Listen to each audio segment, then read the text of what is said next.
नमस्कार सेविका ताईंनो, मी पुष्पावती चंद्रकांत मोरे, अंगणवाडी सेविका व्हिडिओ भगिनींनो तुमच्या आवडत्या चॅनलवर म्हणजेच ॲक्टिव्ह चॅनल तुमचं खूप खूप स्वागत करते।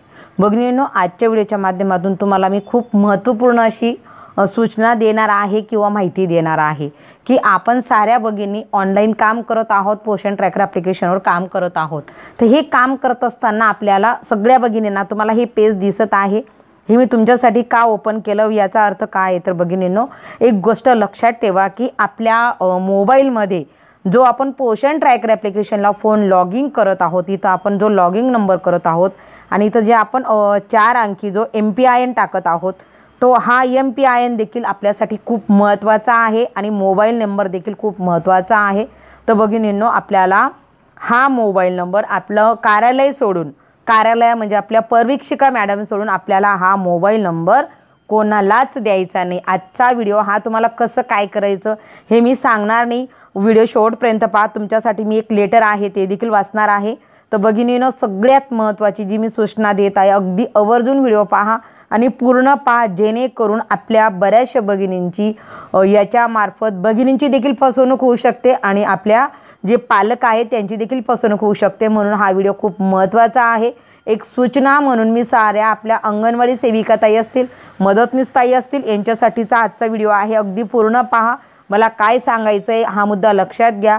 तर भगिनींनो, जो आपला हा मोबाईल नंबर असतो, तर हा मोबाईल नंबर जो आपण पोषण ट्रॅकर ॲप्लिकेशनला लॉगिंग केलेला आहे, कृपा करून हा मोबाईल नंबर आपल्या कार्यालय सोडून इतर कोणालाही देऊ नका, अनोळखी व्यक्तीला अजिबात देऊ नका। कदाचित आपल्याला एखादा अनोळखी व्यक्ती फोन करून आपल्याला ह्या नंबरा संदर्भात माहिती विचारू शकतो किंवा आपल्याला अशा पद्धतीने देखील की मी कार्यालयातनं बोलत आहोत किंवा मी अशा ठिकाणी बोलत आहोत, तर अशा पद्धतीचा संदर्भ देऊन देखील आपल्याकडनं काही माहिती काढली जाईल। तर भगिनींनो, कृपा करून आपण कोणीही अशा फसव्या फोनवर विश्वास ठेवू नका। आणि एक दुसरी गोष्ट की आपला स्वतःचा पर्सनल मोबाईल नंबर देखील कोणाला देऊ नका, कारण तुम्हाला माहीत असेल तर तुम्हाला सांगून देते की आपला मोबाईल नंबर हा आधारला लिंक असतो आणि आधार हे आपलं बँकेला लिंक असतं, मोबाईल नंबर देखील बँकेला लिंक असतो, त्याच्यामुळे आपले आर्थिक फसवणूक होऊ शकते।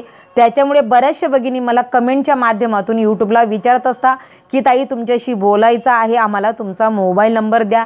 त्याच्यामुळे भगिनींनो, तुम्ही पाहिलं का, मी त्या भगिनींच्या कमेंटला रिप्लाय देत नाही, कारण मोबाईल नंबर हा आपल्यासाठी खूप महत्त्वाचा असतो। त्याच्यामुळे आपल्याला कोणालाही आपला पर्सनल फोन देखील आणि पोषण ट्रॅकरवरचा फोन देखील अनोळखी व्यक्तीला कृपा करून देऊ नका। कोणी आपल्याला ऑफिस कार्यालयाचं नाव सांगून जर मागत असेल तर मुळीच देऊ नका। आपल्या परिवीक्षिका मॅडम यांना आपण ओळखतो, त्यांना सोडून कोणालाही हा नंबर द्यायचा नाही, कारण की पोषण ट्रॅकर ॲप्लिकेशनला जो तुम्ही नंबर लॉगिंग केलेला आहे तो आणि MPIN जर हे तुम्ही दुसऱ्याला देऊन टाकलं तर लक्षात ठेवा, याच्यामध्ये तुमचे जेवढे लाभार्थी आहेत, गरोदर, स्तनदा माता आणि तुमचे सगळे 0 ते 6 वर्ष वयोगटातील बालके, तर या साऱ्यांचं आधार कार्ड आणि त्यांचे मोबाईल नंबर हे आपण लॉगिंग केलेले आहेत, व्हेरीफाय केलेले आहेत, हे सगळ्यांनी लक्षात ठेवा। त्याच्यामुळे कृपा करून हा नंबर बघा, मी तुम्हाला डायरेक्ट ब्लँक करून दाखवत आहे व्हिडिओच्या माध्यमातून। तर आपल्यासाठी हा नंबर खूप महत्त्वाचा आहे। आपल्याला कार्यालयाकडनं देखील एक PDF आलेली आहे। बहुतेक आपल्या भगिनी जो आपला ग्रुप केलेला असतो, बीटने असेल, तालुकाने असेल, जिल्ह्याने असेल, तर त्या प्रत्येक ग्रुपवर आपल्या कार्यालयाकडनं आपल्याला कुठली माहिती किंवा सूचना ही येत असते, पण आपल्या बऱ्याचशा भगिनींना एक सवय पडलेली आहे की त्या ग्रुपवर पाहत नाही आणि त्याचा दुष्परिणाम असा होतो की मग आपल्यामार्फत इतरांचं देखील नुकसान होतं आणि आपण स्वतःचं देखील नुकसान करून बसतो। तर बघा, मी तुम्हाला जे आपल्याला PDF आलेली आहे किंवा जी सूचना आलेली आहे ती व्हिडिओच्या माध्यमातून सांगणार। तत्पूर्वी हा मुद्दा खूप महत्त्वाचा आहे। हा जो तुम्हाला लॉगिंग नंबर दाखवला, हा नंबर आणि हा MPIN तुम्हाला कोणालाच द्यायचा नाही आहे। त्याच्यानंतर बघा, आपल्याला आत्ताच मागे जवळजवळ 15 ते 20 दिवसापूर्वी अशी सूचना होती, अंगणवाडी सेविकेच्या लाभार्थ्यांना तसेच अंगणवाडी सेविकांना अनोळखी दूरध्वनी क्रमांकावरून येत असलेला कॉलबाबत बघा, संदर्भ क्षेत्रीय अधिकाऱ्यांचे दूरध्वनी संदेशच्या अशा पद्धतीने आपल्याला, मी अगदी थोडंच वाचते, पूर्ण वाचत नाही, तुम्हाला स्क्रीनशॉट काढायचा असेल तर तुम्ही काढू शकता आणि मला असं वाटतं सगळ्यांकडे हा आलेला आहे, पण तरी पण मी तुम्हाला थोडकं सांगून देते की उपरोक्त विषयांकित प्रकरणी कळवण्यात येते की लाभार्थ्यांना अंगणवाडीची सेवा देताना पोषण ट्रॅकर ॲपचा केंद्र शासनाने बंधनकारक केलेला आहे। पोषण ट्रॅकर ॲपच्या नोंदीवरून प्रत्येक राज्याला तरतुदीचे वितरण गहू, तांदूळ, नियतनाचे वितरण यासारख्या महत्त्वपूर्ण बाबी संलग्न करण्यात आलेल्या आहेत. आपले राज्य पोषण ट्रॅकर ॲप्लिकेशन वापरण्याबाबत एक आघाडीवर राज्य आहे. प्रत्येक अंगणवाडी केंद्राचे सहनियंत्रण पोषण ट्रॅकर ॲप्लिकेशनद्वारे सद्यस्थितीत होत आहे. सदर पोषण ट्रॅकर ॲप्लिकेशन संदर्भात केंद्रीय स्तरावर तसेच राज्य स्तरावर डॅशबोर्डची निर्मिती सहनियंत्रणाकरिता केंद्र शासनाने केलेली आहे. प्रत्येक स्तरावर पोषण ट्रॅकर ॲप्लिकेशन वापरण्याकरता यूजर ID व पासवर्डची निर्मिती केलेली आहे.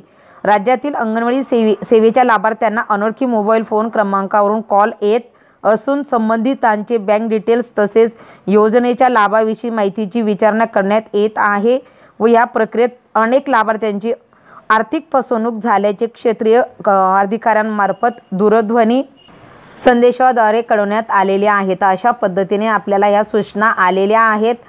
त्याच्यामुळे कृपा करून मी पूर्ण वाचणारे तुम्ही स्क्रीनशॉट काढू शकता आणि वाचू शकता. मला असं वाचन करणं मला हे माझ्या याच्यात बसत नाही, परंतु जे बेसिक आहे हे मी तुम्हाला सुरुवातीला सांगून दिलं. परंतु भगिनींनो एक लक्षात ठेवा की आपल्याला आपला स्वतःचा फोन, आपलं आधार कार्ड आणि आपल्याला पोषण ट्रॅकर ॲप्लिकेशनला लॉग इन केलेला मोबाईल नंबर आणि MPN ह्या गोष्टी आपल्यासाठी खूप महत्त्वाच्या आहेत. याच्यात बँकिंग व्यवहार असतात. त्याच्यामुळे आपण ही गोष्ट लक्षात ठेवा की अनोळखी व्यक्तीच्या कॉलवर कुठल्याही प्रकारची माहिती देऊ नका. आणि त्यातल्या त्यात आणखी एक गोष्ट सांगेल की आपल्या पालकांना देखील सांगून ठेवा की आपल्याला सोडून इतर कोणालाही OTP देऊ नका. तर ह्या सगळ्या गोष्टी तुम्हाला मला सांगणं खूप गरजेचं वाटलं. ग्रुपवर मेसेज हा कधींचा आलेला आहे, पण माझं असं लक्षात आलं की बऱ्याचशा भगिनी ह्या गोष्टी पाहत नाही. म्हणून मला असं वाटलं की माझ्या चॅनलच्या माध्यमातून बऱ्याचशा भगिनी ह्या जुळलेल्या असतात, व्हिडिओ पाहत असतात. त्याच्यामुळे मला सांगावं आणि हे खूप महत्त्वाचं आणि गांभीर्याची गोष्ट आहे म्हणून व्हिडिओच्या माध्यमातून सांगितली. भगिनींनो तुम्हाला माहिती कशी वाटली? तुम्हाला जर खरंच माझे व्हिडिओ आवडत असतील तर लाईक करा. चॅनलवर नवीन असाल तर सबस्क्राईब करा. आजच्या व्हिडिओपुरतं एवढंच. धन्यवाद.